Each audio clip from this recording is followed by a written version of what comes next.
Good morning, ladies and gentlemen. Welcome to the second day of the Career Community Conference here in Berlin. My name is Alessandro Forcina, and it's my pleasure to moderate this session, Cybersecurity Challenges and Mobile Service Opportunities for Telcos and Enterprises. So there are keywords in this title, Enterprises, Telcos, and Cybersecurity as issues to be discussed this morning.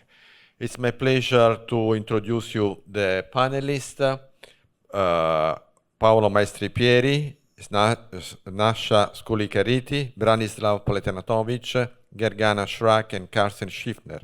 I'd like to invite them to give us a short introduction. I follow the banner. Paolo, please.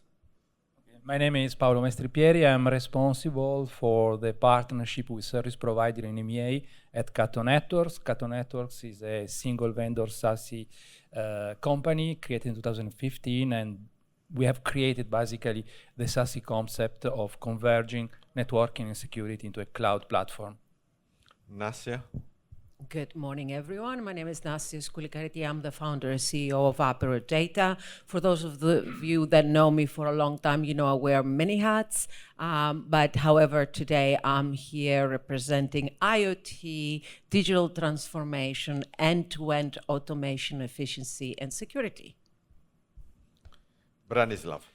Yeah, good morning from my side. My name is Branislav Poletanovic from Deutsche Telekom. And I'm a sales engagement manager and analyzing the technical, let's say, specifications and landscapes of SD-WAN, SASE, etc., and helping our customers to understand and to make the right choice about their solutions. Thank you, Branislav. Gergana, you are on remote, please. It's your turn. Yeah, hello from my side. My name is Gergana Shrak, and I'm sales manager at Schneider Electric. Schneider Electric is a leading enterprise in the field of energy management and industrial automation. So today I will give you some insights from this industry. I'm very excited for today's discussion. Thank you, Gergana. And Carsten, it's up to you now. Thank you, Alessandro. My name is Carsten Schiffner. I'm an information security consultant with Tactics Consulting, which is, as the name already indicates, a consulting firm for all aspects of data protection as well as information security. Thank you. Thank you, Carsten. So many times in these 2 days, we have assumed the telco service provider perspective. Let's try to address the other side of the fence. Let's try to address the enterprise perspective. So I'd like to start with a question to my panelists. Which are the key telecom issues an enterprise has to face in 2024, considering the never-ending trend of digital transformation, cybersecurity, move to the cloud? Branislav, would you like to start? Yeah, thanks, Alessandro. It's simple, one word. It's security, security, security. So this is really the issue in 2024. Why? I remember 2 years ago, we were also sitting here on the Telecom Global Carrier side and asking about SD-WAN and talking about that. SD-WAN was 2 years ago really the technology where everybody was talking how to incorporate, how to implement it, whatever. Nowadays, SD-WAN has become a commodity. And the customers, they're used to it. I had a session in the morning talking also to a colleague from IDC who said, we make a line saying the large companies, it is like that. You know, the mid-range companies, they are still facing SD-WAN. But however, when you look at cyber attacks, which are growing from year to year, you know, you have to follow this trend to say, okay, security first. And really they're bothered. The enterprise is saying, okay, how can I secure my network? That drives them, and they don't care whether it is then with the SD-WAN or whatever. So it is really, how can I be 100% secure? This is really the topic in 2024. Thank you, Branislav. Paolo, Nasya, who likes to I fully agree with what Branislav was saying, but also I would add that digital transformation, and I know it's a bit buzzword, but it incorporates even the security element, is one of the main challenges. In a recent survey that I was doing by interviewing around 100 different enterprises for a customer of mine to see what are the challenges and what they need to implement and what they need to change, security was on the top.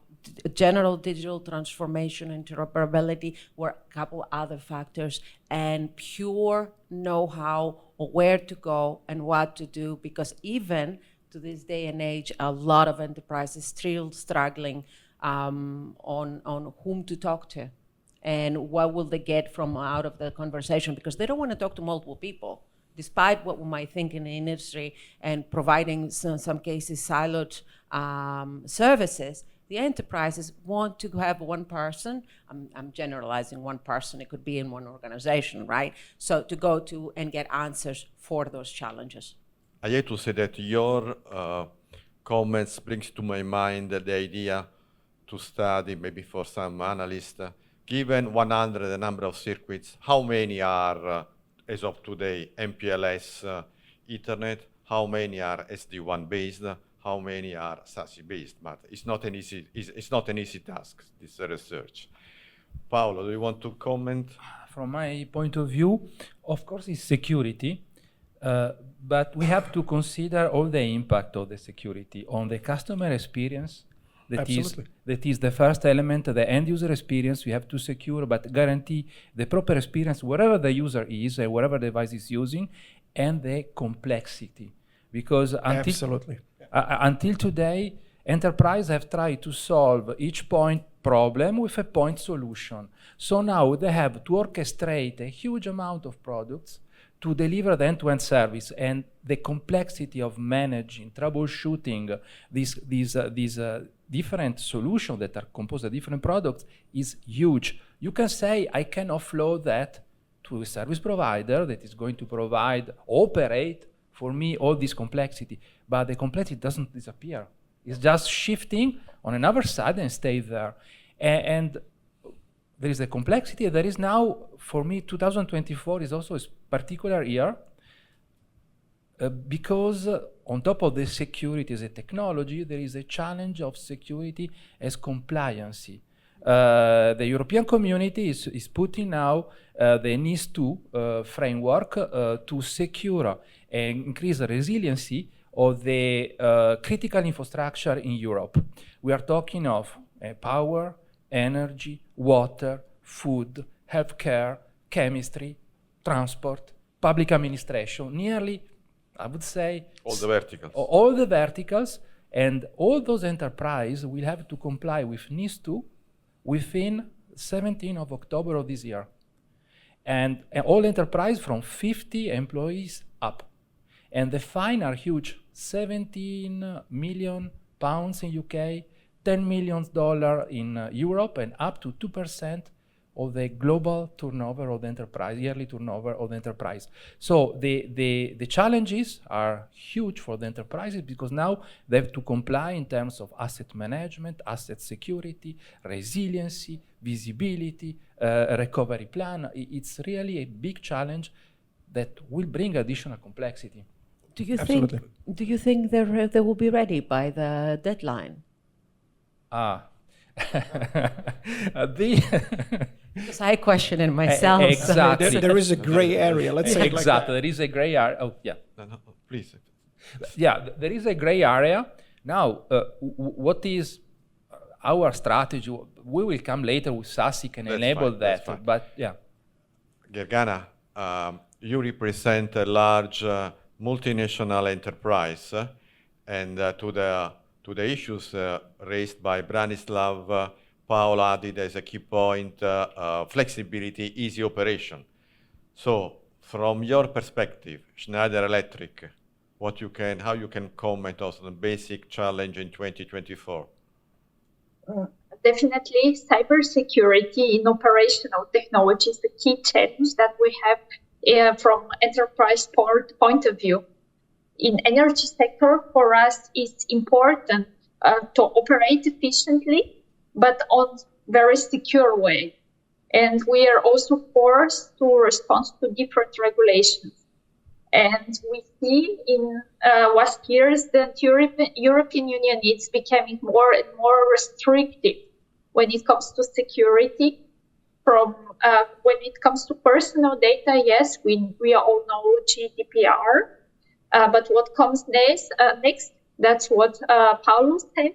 It is the Network Information Security Directive in October. We are also very looking forward to translate this European Union directive into the European countries in the legal, in the legacy of each country, and then essential services must be secured. And Paulo already said about the penalties, but what is also very important from our perspective, it's accountability. Similar to GDPR, the top management is responsible if there are cybersecurity issues, for example, in critical infrastructures or as energy. And we, as Schneider Electric, are very convinced that it's a good way to harmonize in Europe because the energy business is cross-border. In Europe, we speak about sustainability. We have very ambitious goals when it comes to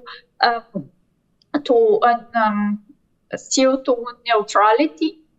And the only way to achieve our ambitious goals for like our climate is to work together different countries, and then we need, of course,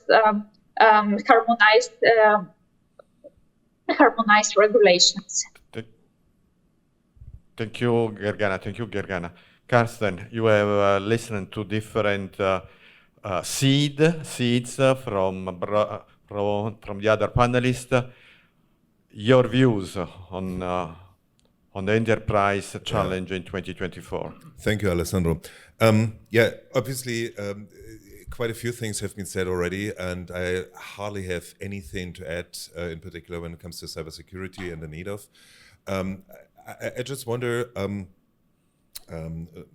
to what extent, because if you come from a data protection and information security background, then obviously standards are sort of important. And I would foresee, and that is actually what we are seeing already, an increase in demand for consultancy in terms, in particular in the advent of the NIS2 directive, as well as if you look at the Cyber Resiliency Act, which is more targeted towards hardware. So you would have like non-ignorable regulation, I would call it, that is obviously NIS2 as well as CRA.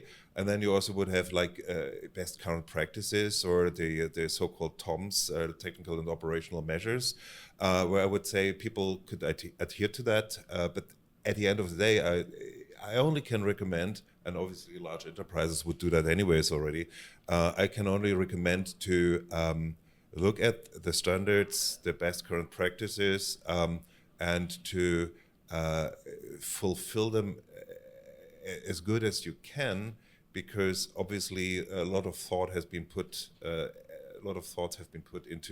into the modification and the updating process of these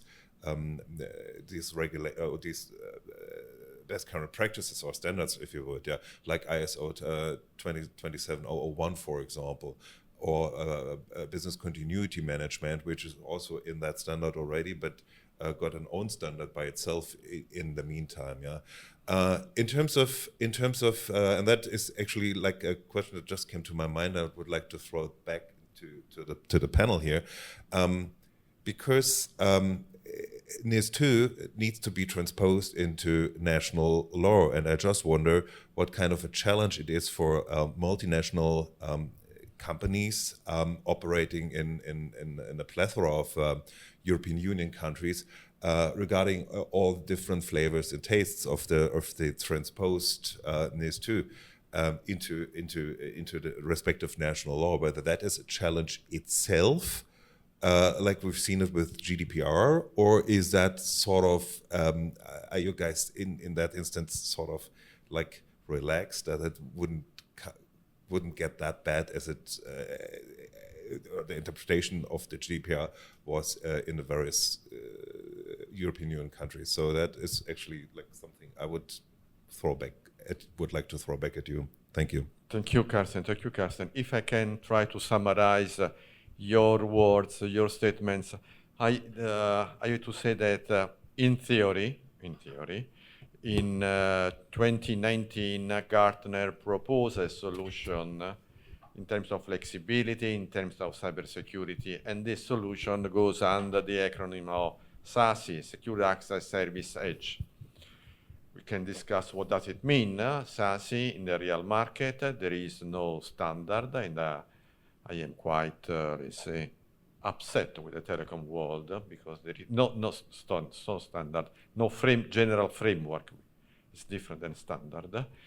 So on SASE, what does it mean in 2024 for the enterprise market? I'd like to ask you your opinion, starting from Paolo, who is the representative of a SASE provider. Yeah. Well, I highlighted at the beginning that the big challenge of the enterprise is solve the complexity. And SASE is the technology that will help to alleviate the complexity issue of the enterprises. Because if you think about SASE, is not about a new groundbreaking technology, is delivering the services that already we know, SD-WAN, Next-Gen Firewall, Secure Web Gateway, and so on, ZTNA, and CASB, but in a different way, from a cloud-native platform, in order to simplify what is the management, because you have a single console where you can configure all the policies from security to network to guarantee the best and easiest user experience for the end user. For me, that is the graal of the SASE. And I'm coming from Cato, that we are a single vendor platform, but I like one testimonial, one of our customers that defined our SASE platform as the Apple of networking and security. They have the same user and customer experience of Apple in terms of convergence. And for me, that's where we have to go. Then we can discuss on the other aspect that is, of course, SASE will accompany the digital transformation, will protect in an effective way the remote users. Being a pervasive security architecture is open to protect what's coming next. We are talking of IoT. IoT is a big challenge. Maybe it's the next question. I don't want to anticipate, but how I'm going to protect IoT? Branislav, we have listened to a Cato representative saying that the converged SASE solution is a sort of a panacea for all the troubles, representing the major European telcos. Which are your views on this, on the SASE, let's say, model to be adopted, architecture? We know very well that in the market there are many different recipes to offer SASE services. Yeah, I would like to start with that, what you said at the beginning. I mean, it is the Gartner paper from 2019. It is 5 years old. And in August. Everybody was a bit also annoyed. Oh, gosh, they invent something and they want to have the leadership or whatever. But take a look at that, how much they have predicted. The rising complexity of the network and the security needs an answer, and they provided 5 years ago an answer. There are, of course, alternative solutions. But theoretical. They provided the theoretical exactly, answer. And that's my point where I want to hook on, because, as you said, there is, in this original paper, no demand how to implement that. It's a theoretical framework, and that's what you also said. I mean, Cato has found an answer as well as other providers, but it's the beauty of it, right? So we have an answer, a standard where a customer, enterprises, everyone can read, okay, what should be in there to be secure, and it is secure. I think nobody would disagree saying, okay, if I have SASE, I'm not top-notch secure. No, it gives you saying the paradigm network and security is converged, because SD-WAN out of the box does not have any kind of a security. This is always add-on. Here it's the first time when you talk SASE, you get both, and then zero trust, that you say whatever kind of a device, even if it's IoT, it is secure.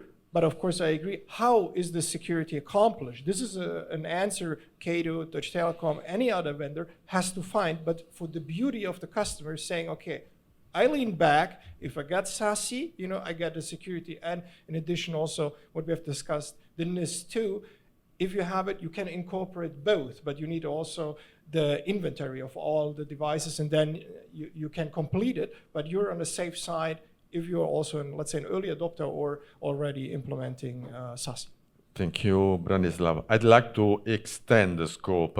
For the time being, we have addressed, let's say, fixed line services. We know very well that with 5G, at least as 5G promises, there are a number of features, such as network slicing, private 5G networks that can complement the standard fixed line fiber access. Just for your information, I give you some data of the private 5G market provided by Berg Insight.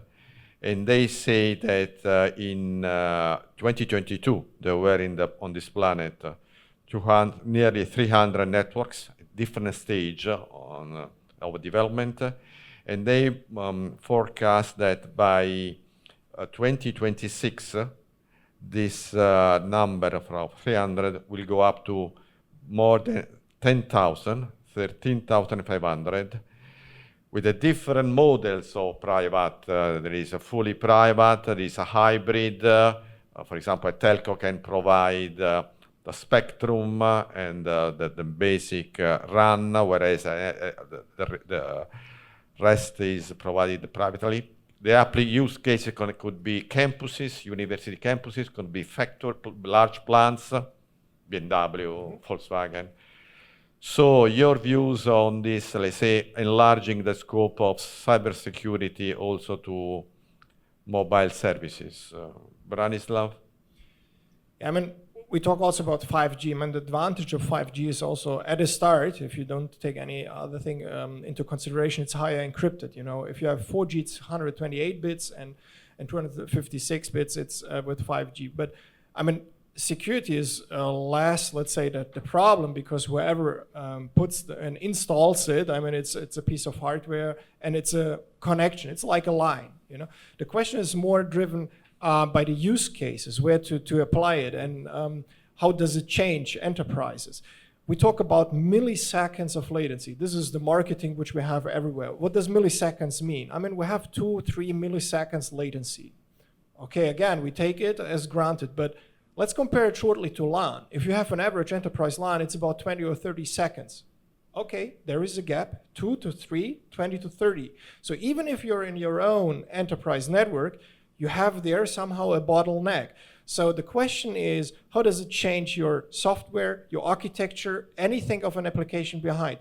You have also to go, let's say, from an IT perspective, to micro or nano services, so that you can incorporate these small latencies to really act with that. Otherwise, you pay a lot of money, because it's a proprietary technology, to install it on your side, even if it's public or private, and does it pay off or not? So it has implications. Of course, it gives you, when you're in a factory like, let's say, Audi, BMW, or whatever, testing your autonomous driving, when you have AI and whatever, this is the latency you're looking for, because you want instantaneous feedback from your servers and from your data management, etc. But as I said, even the servers have to be set up and developed. So the code has to be developed for such small latencies.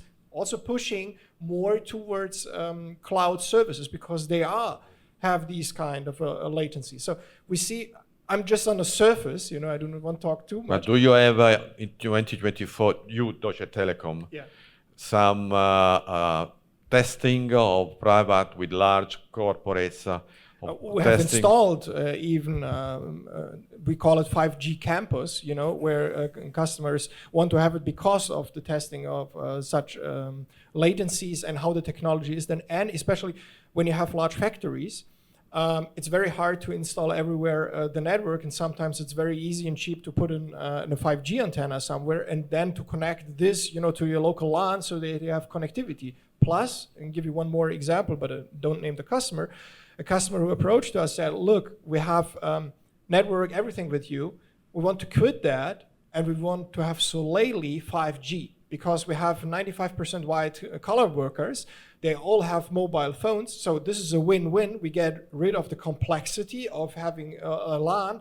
We have only mobile devices, laptops, and whatever, so just 5G, that's it, So then you run into a problem as a provider because your local 5G does not incorporate that bandwidth, so you have to install more antennas, So it's interesting. It's an interesting discussion. Gergana, again, once more, you represent the enterprise world and what's happening in Schneider Electric on possible 5G private application. So of course we are working on 5G private or public, but I would like we are doing this with partners, but I would like to step back. In the energy sector, typically we are seen as conservative industry. It has changed a lot through the past years. Most of our devices and assets that are part of electrical distribution, they are communicative. And they are typically distributed in multiple sites. There are big differences from each other. So it's important topic. How do we connect? How do we connect to mobile? And how do we do it on secure, efficient way? And that's where we go. But we should not forget the customer in mind. Like we always aim to, I think everyone aims to have a standard architecture, how to do things. However, it's important always to adjust to the customers, to look at the specific requirements that they have. And we distinguish between brown and greenfield. And in greenfield, it's easy. We can do a holistic concept. We can work the concept out, I would say, very easily. However, when it comes to brownfield, to digitalization of existing plant, and when other customer aims to digitalize everything, typically the customers likes to start with a small pilot project and to scale it up. And for the mobile services, of course, we are working with providers of those services. We don't try to reinvent everything. It's important, but to have transparency, how the project will be executed, how it will scale, contract management, it's becoming more and more topic, especially for such kind of new technologies. Thank you. Paolo, you were mentioning the IoT SASE services for IoT use cases, if you want to comment. Yeah, sure. Indeed, IoT is interesting because, again, 5G is about also this futuristic, low latency, high speed it's not AI. Futuristic. It's not futuristic. No, futuristic. Not futuristic. Let's say we are talking It is the future. That's the what future. you mean. I was in the Nordics. We're in trouble if that's the truth. I was in the Nordics. Someone from Ericsson or Nokia could complain. Let's don't talk about 5G then. Or 6G, I mean. Oh, but yeah, there are those projects about real-time application, autonomous driving, cars that talk each other to give the view after the corner without having cameras. But what we see from an enterprise perspective is that this connectivity is switching finally from wireline to wireless. So you need to have a solution that is able to scale and protect all the remote users, wherever they are. And also is the IoT. IoT, because IoT very often is driven by the business, not by the IT itself. So sometimes the IT doesn't know which object are you on your network. It's a big challenge now, on top of that, due to NIS2, but a big challenge because can be a potential vector of threats. So what we are working with enterprises, for example, we are introducing a new feature that allow you to do passive fingerprinting of the IoT objects, because IoT objects don't authenticate. You cannot install an agent or an SDP agent on top of it. So you need to recognize automatically with machine learning, artificial intelligence algorithm, all these devices with passive fingerprinting. Once you have identified, first you get the asset management, so you know what is on your network, and second, you can apply a zero trust network access. So if this IoT is a webcam, it will be allowed only to do RTP streaming to one IP address and not any other kind of traffic. So allow you to secure and facilitate the application of security policy to the IoT world. Thank you. You want to comment? Yes, if I may. But before I comment on the IoT world and what's happening there with security, I want to highlight something that's very important when it comes to private networks and 5G, the discussion that we had just before, and that's the decentralization itself, which is extremely important because from the network side, historically, we've been used to dealing with centralized network, which was, I'm not going to say easier to manage, but certainly more easy than decentralized networks. And that fits in quite well with the whole SASE framework and the decentralization and IoT, because IoT is extremely decentralized when it comes to the device proliferation, and not only network-wise, but conception-wise, and where you have different elements, different departments within the organization dealing with them. So there are many, many enterprises that have no idea where their devices are from one department to the other, because there is no cohesive collaboration and integration of the services across the board. And that alone creates a tremendous security risk. And how do we address that? Because even if you implement the best security infrastructure in one area, you still have a lot of open doors in other areas. So IoT challenges, security challenges for the matter, are tremendous to the point that many organizations have given up. Karsten. I can only add to that. Thank you, Naisa. In terms of that, I guess the last point you've made is different departments would buy different IoT devices from different vendors without knowing about each other.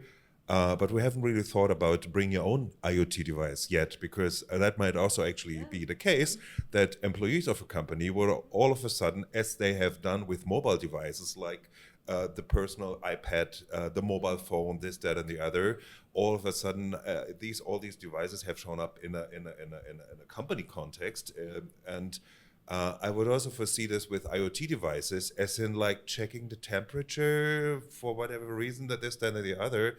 And and that's at least my experience, not that I'm using one, but what I read about them is that most of the IoT devices for residential use have,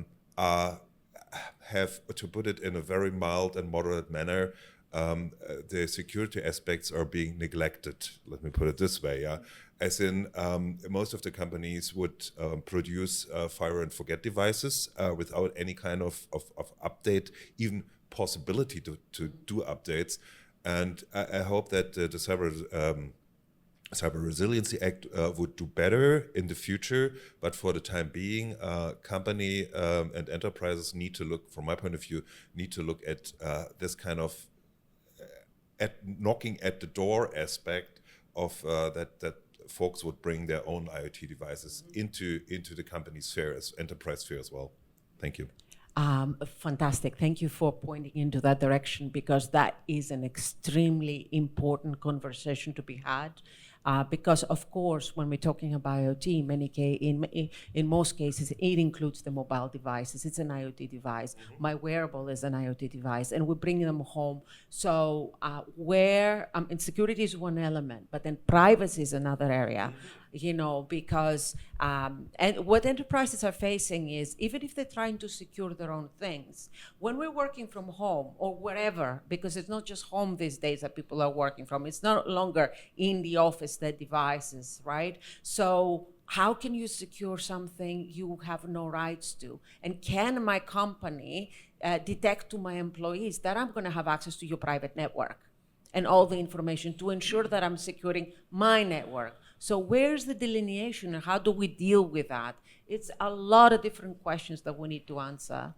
Let me just put one short story, because you triggered me with bring your own device and NIS2, etc.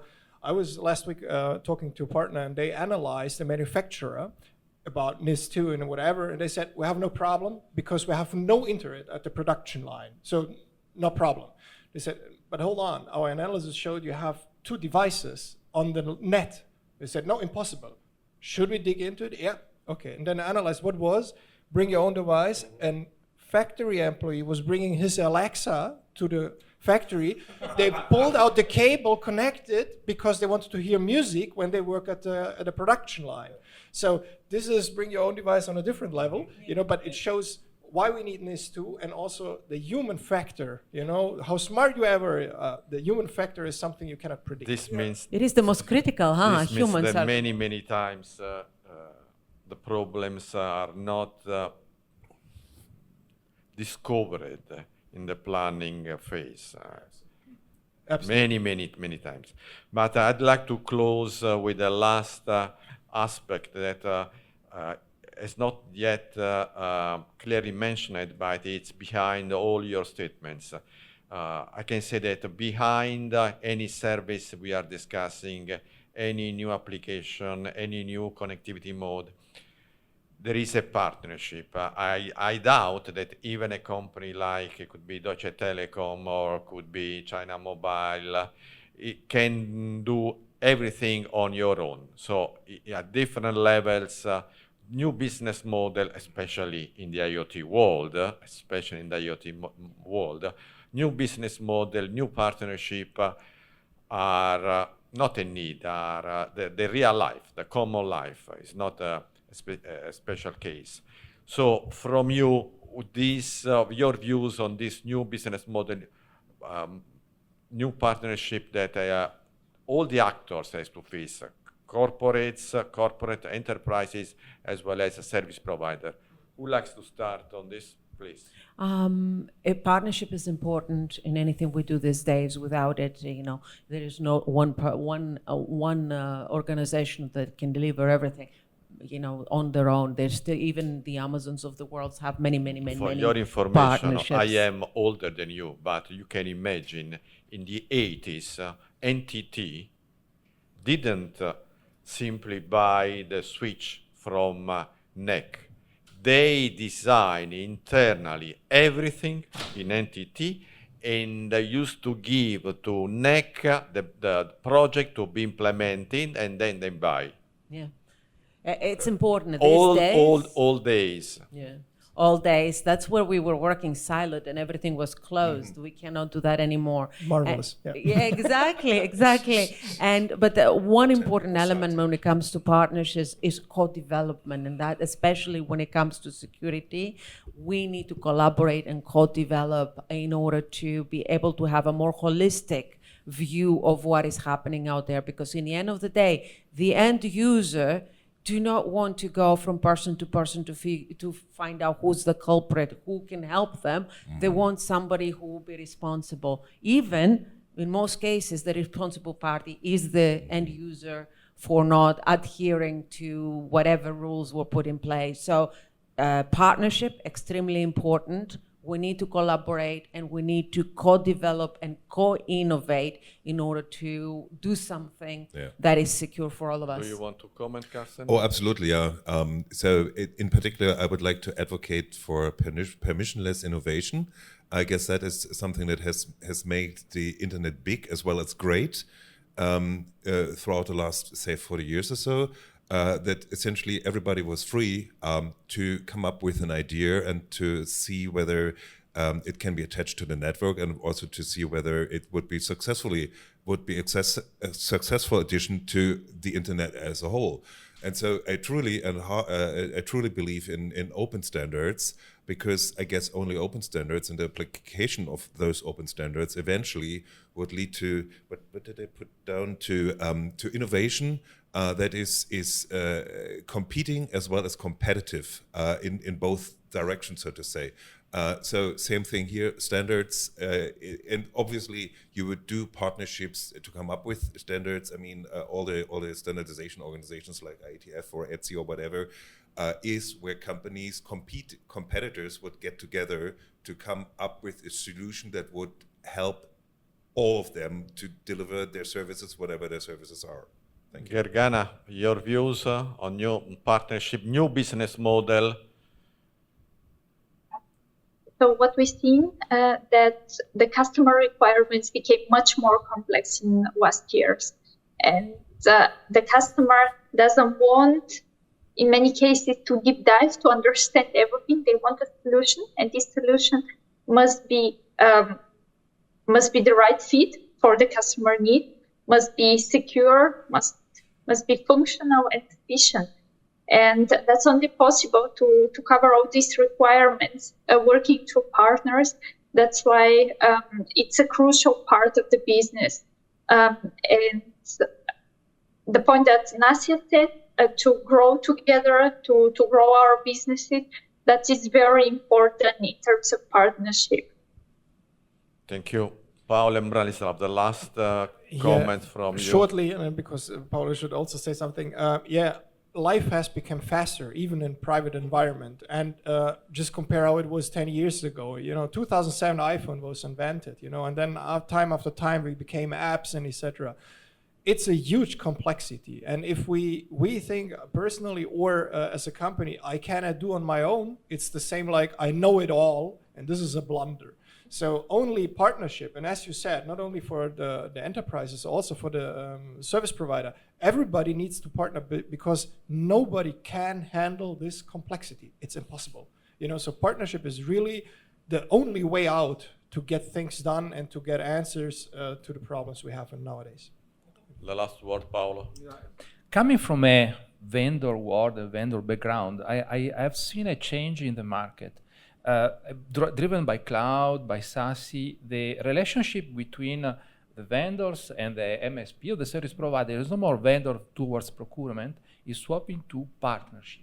How we can build value together and how we can build a unique value proposition in the market that enrich the offer of each one of the partners. One last word, I'm thinking what we are doing today with Etisalat. We issued a press release a few weeks ago. We installing our POPs in their smart hub data center in Fujairah in Emirates.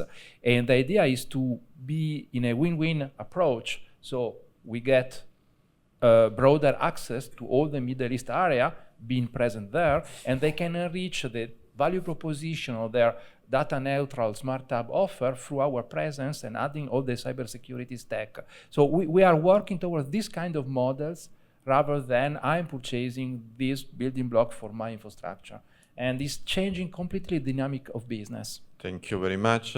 Time is running out. Is there any question? Doesn't seem the case. I was looking for our friend. And thanks a lot. Thanks a lot to all of you, and I hope to meet you again in the future, hoping that what we discuss will become a reality in a short time. Thanks a lot. Thanks. Thank you. Thank you.